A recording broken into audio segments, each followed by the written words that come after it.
मग बाबासाहेबांचं नाव आहे जो संविधानाला कारणीभूत आहे त्याला तुम्ही संपवायला निघालाय.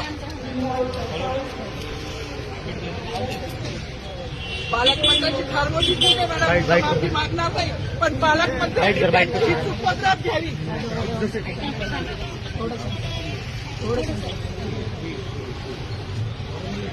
मला मीडियाशी घेणं नाही मॅडम, मला सस्पेंड केलं, मी नारूचे गाड्या उपसी, मी माफी काम करीन, पण बाबासाहेबांची ओळख पुसून येणारी मला सस्पेंड करायचं करू शकता मॅडम. बाबासाहेबाला संपवायचं काम करायचं नाही.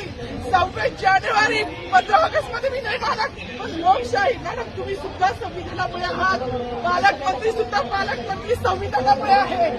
कोणताही जातीभेद नाही, सगळी समानता केली आहे. बाबासाहेबांचं नाव आता तरी भाषणात केली, मग तरी भाषणात येईल. ज्या लोक संविधानाला लोकशाहीला कारणीभूत नाही त्यांची नावं वारंवार घेतली गेली, मग